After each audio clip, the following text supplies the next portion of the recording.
আরে তোর আসতে এতক্ষণ লাগলো কে? কি করবো বুঝলু ভাই, নবীনগর থেকে সাভার আসতে 3 ঘন্টা, সাভার থেকে মিরপুর আসতে 3 ঘন্টা, 6 ঘন্টা লেগে গেছে। কি যে ট্রাফিক জ্যাম বুঝলু ভাই, অনেক আশা নিয়ে শহরে আসছি। তুমি একটা ব্যবস্থা করে দিও ভাই। শোনারে এই শহরে কেউ কারো ব্যবস্থা করে দেয় না, যার যার ব্যবস্থা তার তার করে নেওয়া লাগে। আমার এই নিজের চলে যা দেখছি, বহুত মানুষ আছে পকেট ভরা নিয়ে আইসে ঢাকা গিয়েছে খালি পকেট, আবার খালি পকেটে তাইছে পকেট ভরে নিয়ে গেছে। এটাই নিয়তির খেলা, কারণ আল্লাহ আসল করে আর বাকি তোমার চেষ্টা। বুঝলু ভাই, পকেট ভরতে চাই না, পরিবারের পাশে থাকতে চাই, পড়ালেখাটা ঠিক মতো করতে চাই, আর যদি সম্ভব হয় এবারে বিশেষ পরীক্ষাটা দিতে চাই। তোর নিয়ত ভালো আছে, কারণ বিসিএস টিসিএস যাই দিস যা, আগে আত্মুক দিয়ে আয়, তারপরে বিসিএস হিসেবে যা।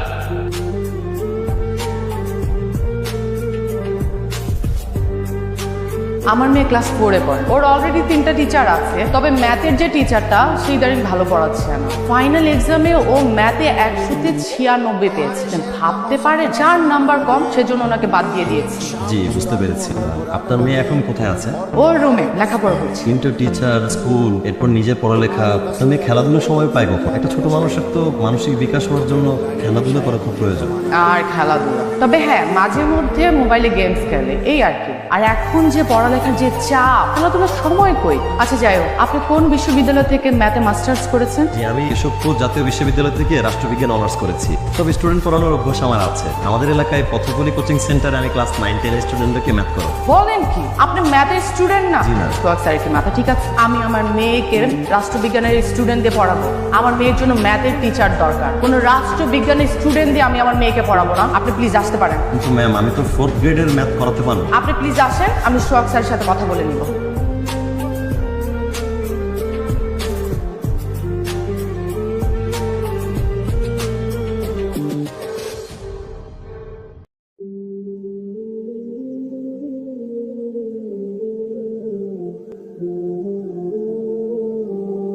এ বাবা 2 দিন ধরে কিছু খাই না রে বাবা, কিছু টাকা দে না, খাবো।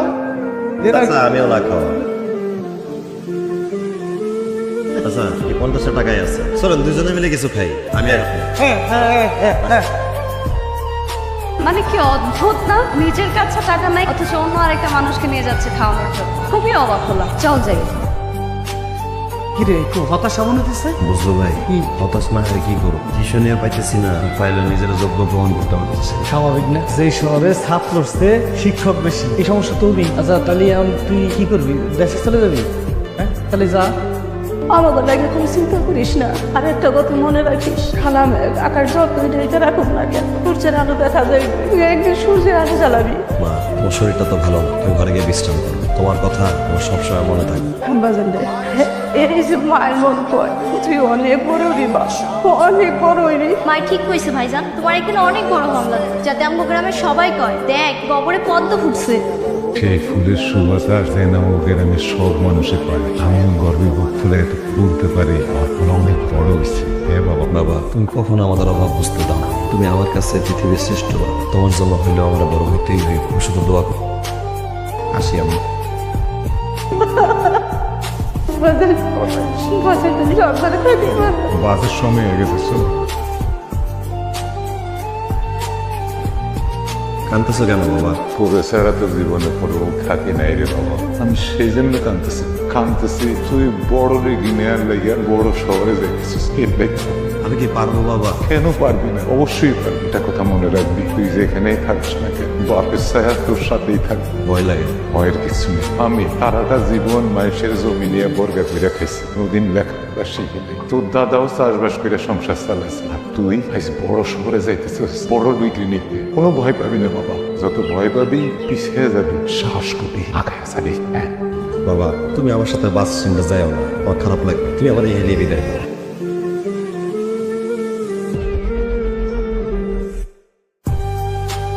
না ভাই, গ্রামে ফিরে যাবো না ভাই। শহরে আমি কিছু করতেছি, নিজের প্রমাণ করতেছি ভাই। কি কব, আমার এই যে আমাকে রান্নাতে থাকতো, হ্যাঁ যার বেড়ে তুই ঘুমালি, এই সালের চাকরি নেই। এই চাকরিটা তোর পুরো বাড়ি সিকিউরিটি গার্ডের চাকরি না। আমার কথা হলো সিকিউরিটি গার্ডের চাকরি করে কি তুই পড়াশোনা করে পারবি? ভাই, সিকিউরিটি গার্ডতে আমি রাজি আছি। এই চাকরিটা আমার খুব দরকার, তাহলে আমি পড়াশোনাটাও চালাতে পারবো ভাই। তাহলে তো হইছে, তুই ভাই মিলে 22,000 টাকা পাবো, বোনাস তো আছেই। হ্যাঁ তাহলে তুই পড়াশোনা করতে পারবি, টাকা পয়সা কোনো সমস্যা হবে না। পোশাক আশাক দেয়, সাইজ না মিললেও পোশাক আশাকের টাকা লাগে না। ঠিক আছে, আমি করতে রাজি আছি। আচ্ছা তাহলে তোর চাকরি ফাইনাল। আসসালামু আলাইকুম। ওয়ালাইকুম আসসালাম। আপনাকে পরশু আমার কলেজের সামনে দেখেছিলাম না? আপনি পড়াশোনা করেন নাকি? জি ম্যাডাম। ও, কোন সাবজেক্ট? ম্যাডাম আমি ওই বাংলা কলেজের রাষ্ট্রবিজ্ঞানে মাস্টার্স। আচ্ছা, আপনাকে যেখানে দেখেছিলাম আমিও ওই কলেজ থেকে শিক্ষার্থী, বাংলা দ্বিতীয় বর্ষের ছাত্র। ম্যাডাম তাহলে তো খুবই ভালো। আমি আপনার কলেজের জুনিয়র, আমাকে ম্যাডাম বলতে হবে না। আমার নাম তিথি, আমাকে নাম ধরে ডাকবেন, ঠিক আছে? আপনার নাম কি? ম্যাডাম আমার নাম শফিক, শফিক কিবরিয়া। আসসালামু আলাইকুম। আপনাকে না বলেছি আমাকে ম্যাডাম বলবেন না, আমাকে তিথি বলে ডাকবেন। জি তিথি ম্যাডাম, কি বলবেন বলেন। তিথি ম্যাডাম না, তিথি। জি তিথি, কি বলবেন বলেন। আমার ছোট বোনটা ক্লাস 9-এ পড়ে, ওর জন্য টিচার খুঁজছিলাম। আপনি কি ওকে পড়াতে পারবেন? অবশ্যই পারবো, আমি তো টিউশনই খুঁজছিলাম। যাক, তাহলে তো ভালোই হলো। আজকে থেকে শুরু করে দেন, বাকি কথা বাসায় হবে। আর আমার বোন কিন্তু ক্লাস 9-এ পড়ে, 9-এর ইংরেজি পড়াতে পারবেন? ম্যাডাম আমি ক্লাস 9-এর সব সাবজেক্ট পড়াতে পারবো, আপনি কোনো চিন্তা করবেন না, আপনি আমার উপর ভরসা রাখতে পারেন। আপনার উপর ভরসা করলাম, কিন্তু আমাকে তিথি বলে বলতে হবে আর তুমি করে বলতে হবে। জি আমি চেষ্টা করব। ঠিক আছে। Informal emails can be different type depending of the purposes. However, the most common features of informal emails are: number 1, you should write the email address carefully. Number 2, just write the subject of your email. Sir আপনি তো খুব সুন্দর ইংরেজি পড়েন। তোমার বুঝতে অসুবিধা হচ্ছে না তো? না স্যার, আমি বুঝতে পারছি। আচ্ছা স্যার, একটা কথা শুনবেন। আমার আপু না ইংরেজিতে খুব দুর্বল, আপুকে একটু ইংরেজি পড়াবেন। আচ্ছা তুমি এখন পড়ো, তোমার আপনটা পরে দাও। একটু পড়ান স্যার প্লিজ। আপু আসুক। কি হোম পাকনামি হচ্ছে না? ও তো অনেক দুষ্ট, আপনাকে নিশ্চয়ই অনেক বিরক্ত হচ্ছে। জি না, আমাকে বিরক্ত করছে না। Thank you. So, informal email. Informal emails are mostly used in social communication, like communicating with friends.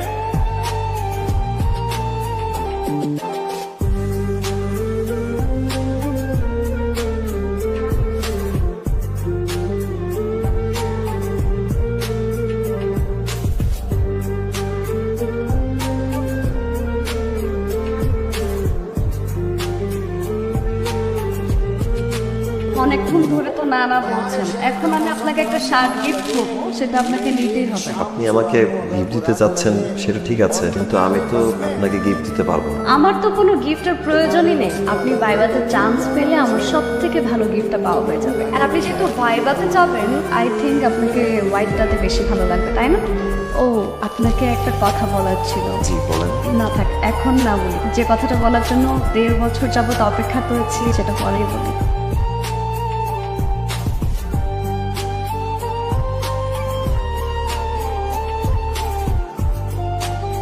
Sir আসসালামু আলাইকুম স্যার। ওয়ালাইকুম আসসালাম। যাকে তোমার সঙ্গে আমার ব্যক্তিগত কিছু কথা ছিল। জি বলেন স্যার। ব্যক্তিগত মানে বুঝো তো?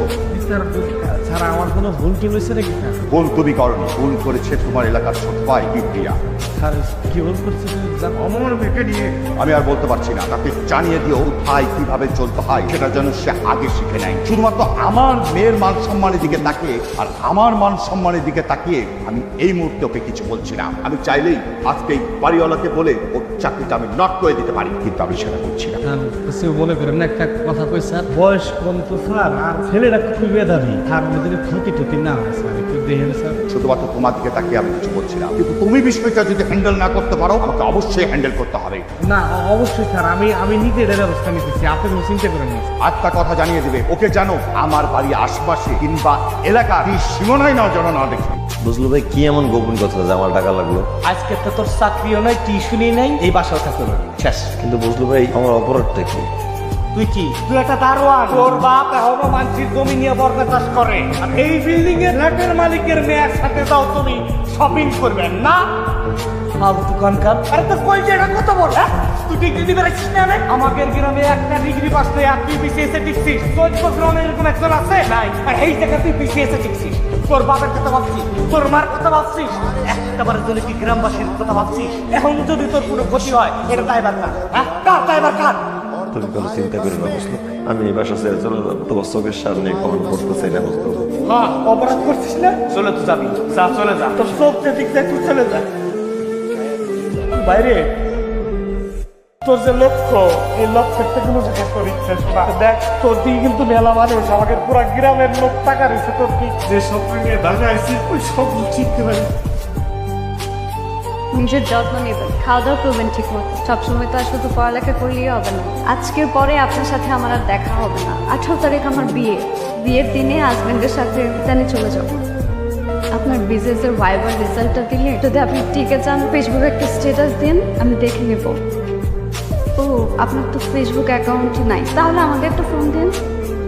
আমার ফোনও তো সুইচ অফ থাকে। আচ্ছা, আমার জানার দরকার নাই। আপনার জন্য একটু রান্না করে নিয়ে আসছি। এটাই মনে হয় আমার হাতের লাস্ট রান্না করা। খাবো থাকুন। রেজাল্ট দিলে কি যেন বলতে চেয়েছিলেন? সেটা এখন বলে আর কোনো লাভ নেই। আমি কি আপনার হাতটা একটু ছুঁয়ে দেখতে পারি?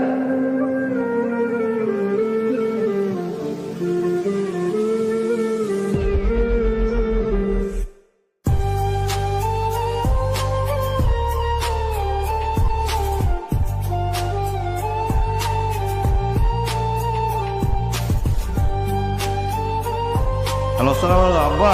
বাবার একটু মার না, জলদি বাড়ি দিয়ে।